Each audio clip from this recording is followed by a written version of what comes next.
Don't you be doing That's that. exactly. I texted him. I was like, "Hey man, you want your cockle while I'm out here?" While I'm doing this, Well, I'm here anyway. Yeah, that's a head, that house needs. And it's a good house. Somebody went through and had to have redone the entire thing. 2016, 2017, somewhere. But it's all pretty new in there. It's a good house. It's kind of boring though. Yeah, we're zoned in, yeah. yeah. You, How are you? you can keep it straight and not go shit wrong. Hey, forget Jerry. And that could happen right easy. Good morning, everyone. At this time, we would like to call the Board of Zoning Appeals meeting to order. First item of business will be the minutes of the July 1st. Has everyone had a chance to look over those? Are there any additions or corrections? If not, do we have a motion to approve as written? So moved. Have a motion, do we have a second? Second. Okay, any discussion? Call for the vote. All in favor say aye. Aye. Motion carries. Okay. The next item of business, this is a request for multifamily, and this is located on Northgate Drive. Is someone here to present this? Okay. Come forward, if you will, state your name for the record and tell us a little bit about it. This is the owner of the property, this is Michael. How you doing? I'll be the one potentially building this. So he's, tell me a little bit about your business and kind of what this might be for. So we have a IOP, which is Intensive Outpatient Program at 113 Northgate, and so I have the lot behind it, and we want to put 12 to 14 units for homeless veterans and first responders in a residential treatment program. So it'll be outpatient at the location which is in front of the property, and transition them to, tax-paying, successful members of our community. Does that lot connect you to Chancery Street, then the extra lot? Not the well, Northgate connects to Chancery. But the extra lot does not connect to Chancery. Okay, so you enter it from Northgate then? Yes. Okay. So, I'll be the one potentially building the 14 units. And let's see, 12, 14. Layout here.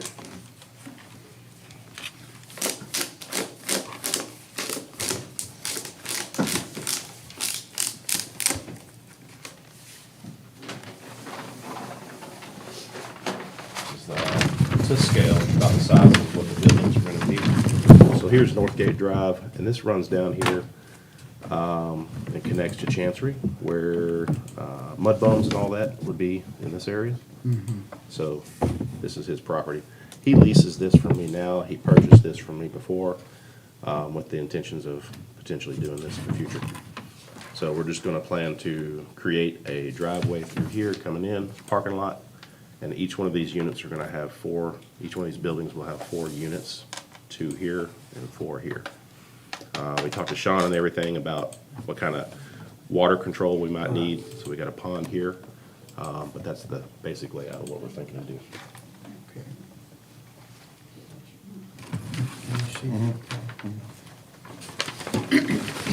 Y'all are familiar with where this is, I'm sure. It's kind of across from the laundromat, if you go up that little street.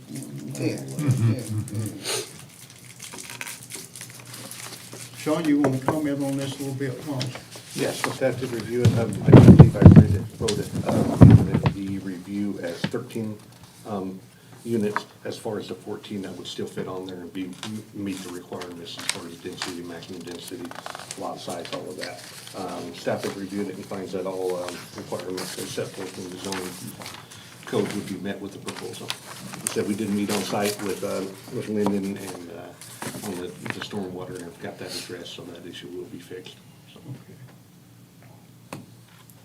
Y'all have any I've got a questions? copy of the floor plan and layout, kind of what these buildings might look like. We haven't purchased that plan yet, but that's what we're thinking we're gonna go with. Good looking.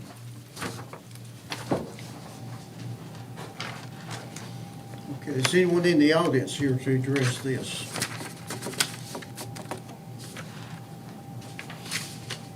City board members have any more? This does meet everything, you think, Sean? Yes. And the stormwater's been addressed? Yeah.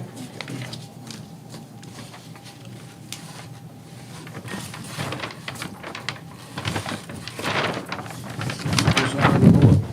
You don't need it. Make the motion? We have a motion to approve. Do we have a second? Second. Any discussion? There being none, call for, now that is approved according to your Yes. recommendation. Yep. Call for the vote. All in favor, say aye. Aye. Any opposed, motion carries. Thank you.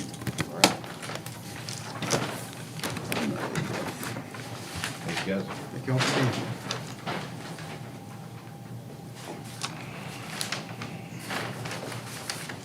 Okay, do we have any staff updates for the Board of Zoning? The only thing I have is just we could move the September meeting a week back, move it to September 9th. That'd be the second Tuesday of the month for that month. I will be out that first week of September.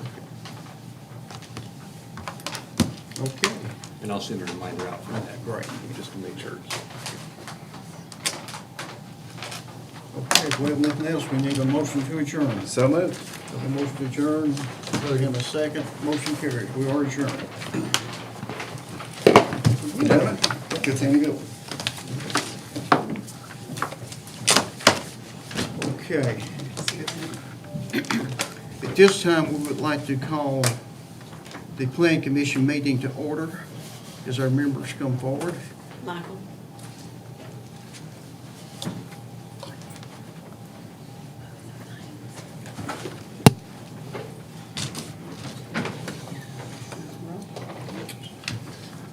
Okay, the first item of business will be the minutes of the July 1st meeting. If you had a chance to look over those or any additions or corrections. Do we have a motion to approve as written and dismissed with reading? I'll make a motion. Okay, we have a motion I'll second. and a second. Call for the vote. All in favor, say aye. Aye. Motion carries. Okay, we move right into the rezoning request. This is located off of Wayne's Drive. That's off of Red Road. And it's from R1 to R2. Is someone here to present this? Okay. Come forward, state your name for the record, please. Hello, everybody. My name is David Hendrickson. I'm with Legacy South. We have brought this project previously in front of you all. It was with Alex Little in our office. Previously, we were going with an R3 zoning designation, which was approved, went to council, and then ended up being denied. I believe it was 2 to 3, with the main concern being that multifamily was an allowable use under R3. So we looked at our plan again, our anticipated plan. It's very similar. We shifted one road up slightly, and we were able to hit our required minimum lot sizes for an R2. So that's what we've brought to you. Is the plan is very similar, very little change, but the difference between R2 is that for multifamily, and correct my wording, multifamily would have to come back to council, I believe, and since we're planning single family, then that's just an approved by right. So Probably lot size. it would be in their special exception, so it'd be through the Board of Zoning Appeals. Yeah, so our anticipated lot size still meets the requirements for R2. It's just that the multifamily is special exemption under R2, and that was a concern with council. So that's really, we haven't really changed anything with the plan. The road layout is essentially the same. The entrance off of Red Road. We've had further conversations, I know, with emergency services on the secondary access up on Willow Way, and that'll be closed off from, it won't be used for residents that'll have a gate across it, so it's just emergency services. But essentially, it's very, very similar plan. Our expected unit count is 56, so it's pretty close to the 59 I believe we had previously. So a couple less lots. Lot sizes are very similar. Again, still meets the requirements for the R2. We're just hoping to help council be more comfortable with this. And They probably you know, fit in the neighborhood better. yeah, and we don't want, that's what we've said, is like, we're not multifamily, I don't want it to be multifamily, it's not the intention. it's better for us to keep the lot and develop it, build it, all that, but I understand the concern, yeah, you don't want, multifamily really in this area, and so, yeah, our R2 is trying to help alleviate some of those concerns. Does any board members have any questions? No, that was a very good explanation, because I was like, didn't we just approve? So thank you for Yes. that backstory there. Yep. Okay. Sean, from an R2 to an R3 perspective, can you kind of outline the differences for us? Just So one of the big is going to be density to be a little bit higher with R3. The minimum lot size in R3 is 5,000 square feet.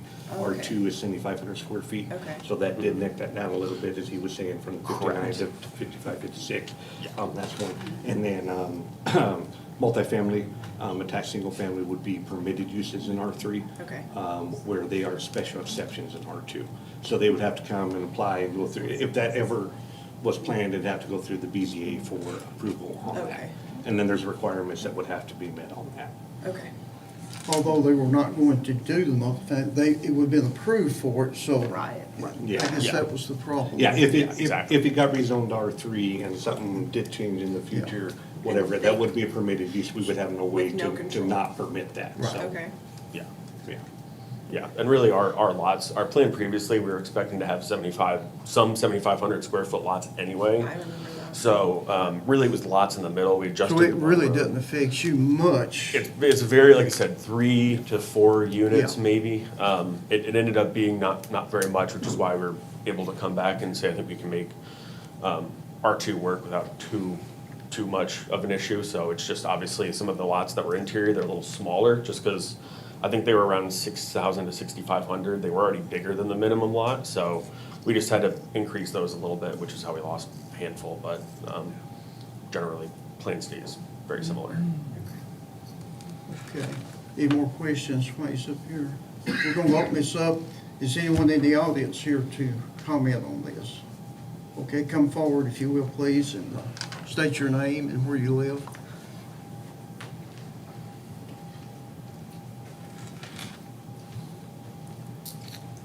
Jimmy Knowles. I live right across from this proposed development. Of course, I was here the last time. And the concerns are still the same. It's just what he's presenting is just a little different version of the same thing. What we're asking is for it just simply to remain as R1, the way it's always been. R1 is, from what I can read concerning R1, it's designed for the protection of the community, to help control over overdevelopment. Our community is still concerned about the drainage, is still concerned about the traffic. Everything, our concerns are still the same, and our request is still the same, R1, because that's what it's for. It's for the protection of the community, the best I can read into it. You may have a different definition of R1, but to me, when I read it, it's designed for the protection of the overall community. And to stack this many houses into this small of area is not a protecting of our community and our area. We're just asking for the same consideration that Pay Street was given, that we're in the same similar situation with traffic, with drainage, and it was held at R1. This property joins that property. And we're just asking for the same consideration just a little bit further down the road. Now, I do have something here for you to look at concerning my personal concerns. Ms. Youngblood has done seen them from the Board of Mayor and Aldermen. This is the drainage problem that I'm concerned about, because that's directly across the road from me. And that's a step-by-step flow of the water off of this property. And that water is not generated from a river or from a lake. It's generated from just runoff. you take away the land, you take away all of the absorption of this water, and we've got a major problem because this water flows down. If you look at picture 4, there's a large tile that runs under the road there that carries all of this water. It's maxed out right now. This was from a rain about probably 8 to 10 weeks ago. It was about a 2-hour rain, and you can see that tile's maxed out right now. If you look to the left of the Simmerly's driveway there, which is their field, which is where the street will be, that field is full of water at that time that this is running under the road. So all of that water that's being held in that field, when that turns into asphalt and a street, that's gonna be coming right to that big tile. And if Well, we you, can't, won't let Lyndon address that. He's our stormwater guy, so I'm sure he's familiar with this. Maybe he can, and for his property, it's all zoned when it comes in, when it's in XR1, and then you request it to be whatever. Just because it's R1 doesn't mean. no, that- no, that's no, really, I'm not you know. saying, I'm not saying that, but I'm just saying, when you add a huge development like this, or a large development like this, and you cover most of the ability of this water to be absorbed or to help to be absorbed, then it's coming right to this location. It's coming to this location. So there's gonna be a big problem there, and if you look at picture 6, which is my driveway, from where it's done overflowed before and come down my driveway, it's took my driveway out, as I've said before, 3 times already. And this is just gonna add to it, along with our traffic concerns. The Willows is concerned about the runoff. They're concerned about the traffic as well. And, of course, if this goes to the next meeting, there'll be more here to represent that. But let's let him comment, and we'll let Okay. the other ones comment, but let's address the water just briefly here. No problem at all. So what I'll say is, whether it's R1, R5, C1, I1, stormwater takes the same approach. And what we do is we require the engineer or the developer to reduce the amount of runoff that's currently there. So for instance, if you're getting 5 cubic feet per second out there, or 500, we make the developer come in and reduce that to 400, 450, whatever. And we make them show us over a 1-year storm, 2-year storm, 5-year, 25, 50, 100-year. So when you go through all of those storms, it's a reduce of runoff. I know it sounds contradictory that development comes in and it reduces the amount of runoff. So they have to figure out how to reduce it. We don't approve it unless it's reduced at all. So for instance, out at Needmore, corner of Needmore and Pike Hill, we've got like a gas station townhome thing coming in. They showed, hey, we're putting these steps in, these mitigation things, and we're actually going to be reducing what is currently discharging out there. So for instance, for this situation, we would request the same thing. We would say, listen, they currently have problems. This is how much is discharging right now, pre-development. Before any development happens, this is how much is discharging. For you to be able to build, you have to reduce that number. You have to find a way to reduce it. And typically, what the developers do, and that's where you get into the ponds that they create, because ponds have multi-uses. They're not just there for water quantity, they also help with water quality. So they don't, when the water does come out of their outflow pipe, it is typically a lot cleaner than what it would be. So I know it sounds contradictory, you get development in, but it reduces runoff, but that's just what we require. We will do not approve developments that do not have less than what they come in with, and what's currently there. And that's just how we do it, stormwater, you know. And with this too, that's gonna drain both ways, so this property slopes, as you can see up here. There'll be 2 discharge points. There'll be They one, got a plan proposed, or a pond proposed, and a pond proposed. This kind of drains back this way, this drains this way. So not all of it is going to be draining towards red. Correct. It will not be, there's two discharge points, AKA what we refer to as outfalls, that the water will go towards. And I think currently it probably does that anyway, but yes. That's the point. It does that anyway right now, and we're still getting this problem. And second of all, if you look at this drive right here where this water is crossing, right up in here is where it crosses, that's gonna be down below his pond. It's gonna miss his pond in the last print that he showed us. It'll miss the pond.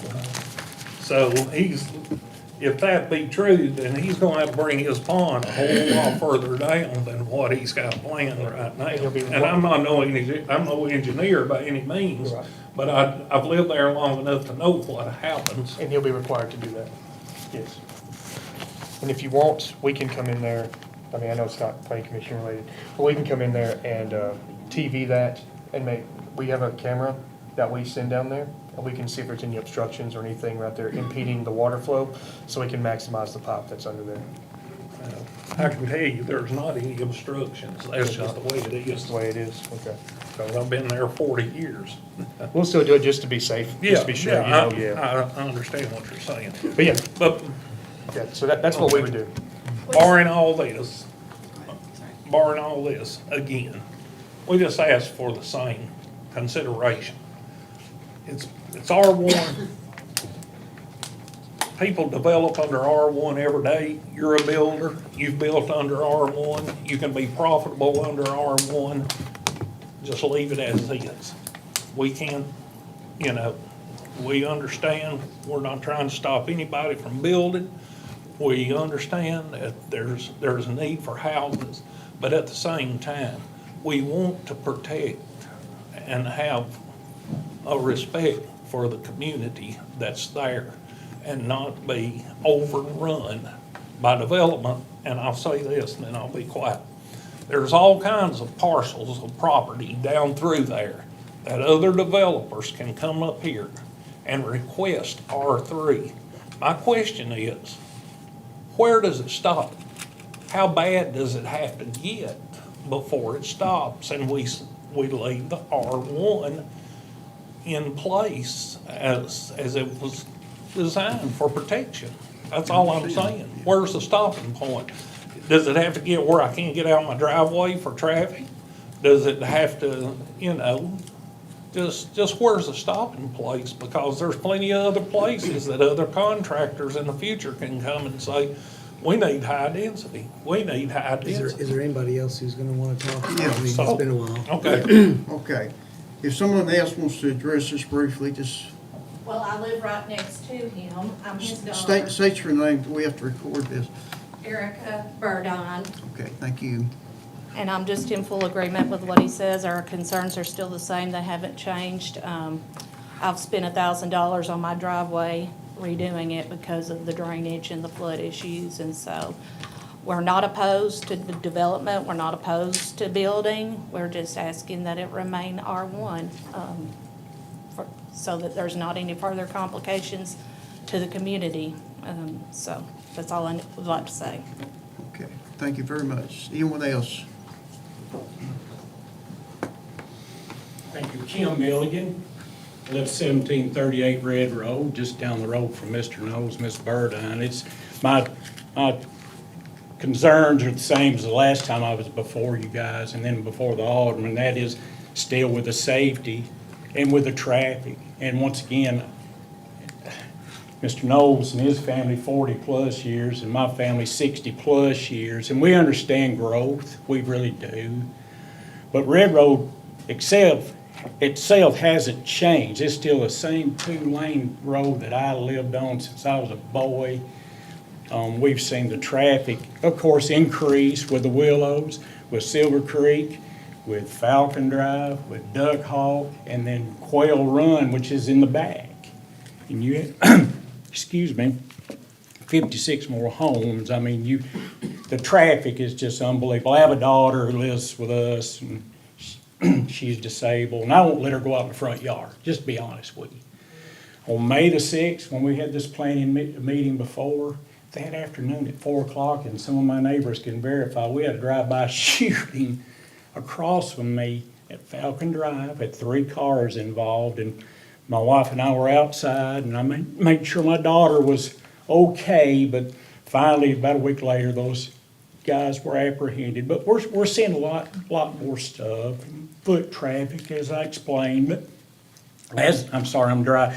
As Mr. Knoll stated, if it could be left the way it is in our community, we are members of the community, and we've been here my mom and dad built in '64, and my wife and I, my daughter, live there now, of course. And we love it, we like it, but I can't get out and weed eat. I can't get out and weed eat my neighbor's bank because he's afraid to, my elderly neighbor, so I tried to take care of him. Anyway, thank you. Well, thank you. Thanks so Thank you much. for being here. Appreciate it. Anyone else want to comment on this? Okay, Can I say something here? sure. I guess no, Carol Broadridge, I live on K Street, and we're going through this still, but all I want to say is, if it's that easy to take care of the water system, why can't it be R1? Thank you. Well, they're spending the money to take care of the water. So Pardon? They're spending the money. You have to develop enough to recoup. You can't just go in and spend all this money Right, and right, but not recoup it back. Can you not do R1? I mean, and still do this, take care of this? I mean, I've had a water problem ever since I've lived there 20 years, because I have a ditch in front of my house. And it comes across, I have a river between my house and the other house on the corner there. We have a river when it really rains hard, okay? So when the concrete gets over on over there, of course, this is gonna affect me too on Red Road. Then, and the street, you barely can get down the street because I have to get over to get in my driveway. Come on. Let's leave this neighborhood alone. Let's leave it R1 because it's been there 50, 60 years. We live there. Y'all don't, okay? And it's our home. Yeah. Thank you. Understand. Thank you. Anyone else want to comment? So a couple things to clarify. Okay. From a zoning standpoint, zoning districts are set up to separate incompatible uses from each other. The big start of that was industrial right next to houses and all the issues that came with that, with water resources, poisons, all the stuff in the land, all those issues that came about. So that's the one. R1 is just a term. It's what we use for low density. Other towns will say LDR, others have it. There's different lot sizes as you go throughout and about. Currently, R1 accounts for 50.7% of all zoning within the city of McMinnville, and right around 41% of all the total acreage for the city. There are very few lots that are big that could be rezoned. We have minimums of those. Single-family housing, we have seen a decrease in because of the amount of available lots. The R2 versus R1, it does affect the affordability. We're gonna have bigger houses at a higher cost if it stays R1 than R2, because your roads, all your infrastructure, your sewer, your water, all that cost is going to be exactly the same. This does not result in more roads. You're gonna have 2 miles of roads, whether it's R1 or it's R2. So if you're spreading that across more houses, then you do affect that affordability. The stormwater, I think a lot of it is misconceptions. If you look at it from a cover standpoint, if you took a 2,500 square foot house, that amount on R1, 25% lot coverage, and then compared that to R2 at 1,200 square foot houses, your amount of impervious surface is nil. You are pretty much equal. So from the stormwater, the R1 doesn't provide any protection on the stormwater. That's a misconception, that's a misunderstanding of the stormwater. As Lyndon said, we're not gonna allow that, that can't be. So the stormwater isn't going to just magically be fixed if it remains R1. That's just not the factual of the matter. So I do understand the concerns and what they're bringing up. Again, the stormwater can be addressed and will be addressed. That's it, there's no difference on that. If we're gonna have growth, there's got to be some changes. We can't say everything's gotta remain R1. That's not feasible. We can no longer annex, that's an issue. And two, contrary, annexation is not always the answer. There's been annexations, and I could dig in and show you here, that annexations can cost city money because you're expanding those services. Now you're taking care of roads you weren't. You're traveling further for services, whether it's trash, police, fire, all those things. There's a lot of factors to consider. And the other one is the master plan, which shows this area to be mixed residential development. Willow Way is R3, get up to Duck Hawk and all that is R2. So, Is Red Road a city road, or is that a state road? do what? Is Red Road a state road or a We, city road? well, we maintain it up to whatever point, and then the county would take over. So with the roads, it's in our subdivision regulations, you have different type of roads, whether it's collector, minor, arterial, and we have minimum right-of-way widths for those. And then you have minimum paving widths. And so those road widths vary between what it's gonna be and how much traffic you're gonna have, all those type of things. And then any new in the subdivision would have to meet those road requirements. And that's true for multifamily development, even if it's a private road, it's still gonna be built to our standards and meet those. But it is a city street, correct? Yes. So we will be, they do it, we review it, sign off on it, and then we adopt it after a year. They are responsible for the first year of maintenance for all the infrastructure, the roads, sewer lines, water lines, all of that. You're talking about Wayne Street, or? Yeah, any, that would be going through Wayne's Drive, new roads put in. Okay. That's just a lane now, actually. Yeah, it's Wayne's Drive because it's Yeah. pretty much a private Right. drive. Can I say one other thing about the road? Sure. From what I've researched and read, that road doesn't even meet any kind of standard. It doesn't meet any kind of state standard. That road, I've measured it, each side of it, each street measures 9.5. I think it's 9.5 feet. This is each side's not even 10 feet. So the whole street itself, with no shoulders, no sidewalks, is 20 feet. The average emergency vehicle, if I'm not mistaken, is right at, pretty close. The fire truck, the ambulance, they range between 8 feet to 9 feet wide. We have several. And they're up and down there quite often. And I've had policemen, I've talked to the policeman of late, especially after that shooting he was talking about. And he even complains that when they're on an emergency call, they have trouble working their way through that road because there's nowhere for people to get over out of their way. I mean, there's no shoulder. Sure. I mean, you just have to dart in somebody's driveway in the event of emergencies or whatever. So if you have 56 more homes, you figure an average of 2 cars per home. There's how many more cars you're gonna throw on that road. Then the next developer comes and he wants R3. And then you're gonna throw how many more cars on that road? So that's why I'm asking, how much does one community have to bear in the name of profitability? For someone to be profitable, how much does a community have to absorb? Because these guys, and I'm not making them out to be bad guys, don't misunderstand me, but they're gonna build their homes, they're gonna collect their money, and then they're gonna drive away. And we're gonna be there with the traffic, and then the next developer, we're gonna be there with his traffic. I understand what Mr. Garrett is saying about growth, but I also understand there's got to be a control somewhere at some point in time. So where does it start? Does it start today? Does it start 5 years from now? Where does it start? Okay, thank you very much. That's all I will say. Okay, And again, this is your recommendation to the board. yes. Whatever this does, it will go to Right. the mayor and alderman, where it's approved here or not approved. It will But go- Jerry, isn't R2, you can build duplexes? Yes. But he's not wanting to build duplexes, but you could. But he's still got the idea. He's got that still right if it was R2, Yeah, yes. yeah, if he gets it, yeah. Okay, I think we're ready. If you're ready, are you ready to vote? Pardon? Are you I said I'm ready to vote if you are. Okay, we call for the motion. Do we have a motion on this?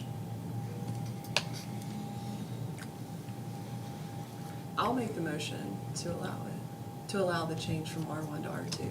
Okay, your motion is from R1 to R2. That's correct. Okay. Now, do we have a second? I'll second. Okay, we have a second. Any more discussion before we call for the vote? Any members want to comment, questions?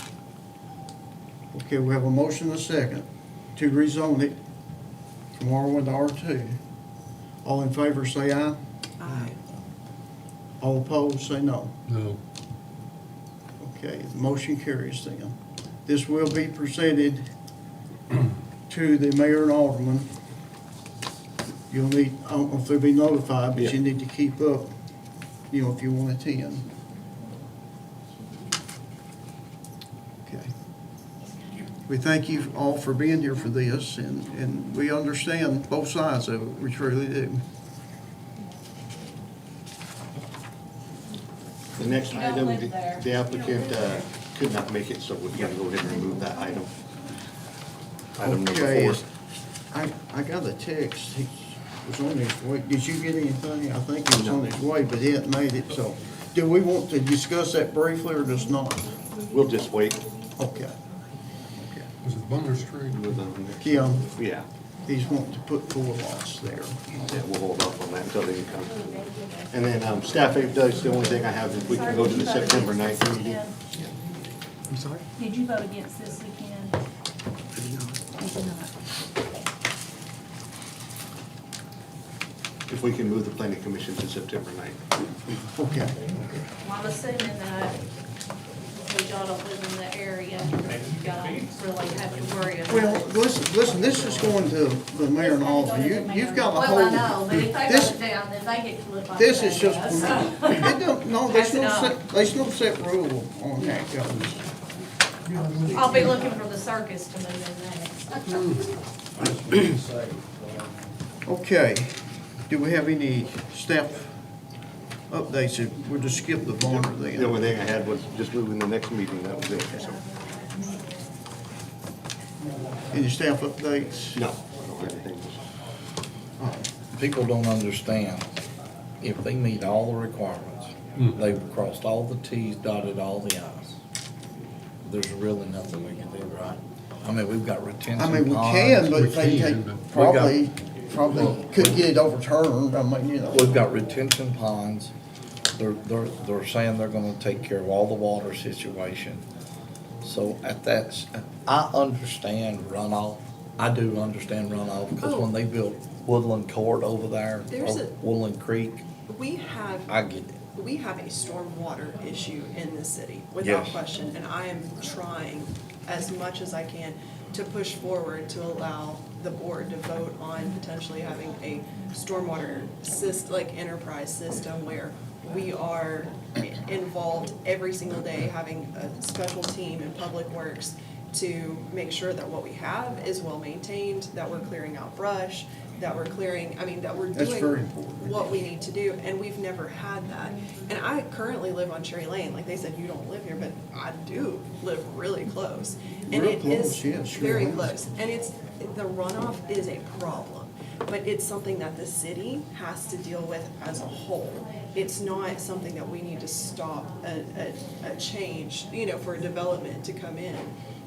That actually is probably being dealt with better than any of those 1960s. Sure. Well, Well, it's tougher now to get something developed. than it was then. Do you So wanna now go ahead we've and- gotta go back and fix all those ones from 1960. It's up to you, we can go ahead and adjourn, we can Oh. continue to have conversation, it's up to you. Oh, okay, we need a motion to adjourn. So moved. Motion. Second. Second. All in favor, say aye. We are adjourned, okay.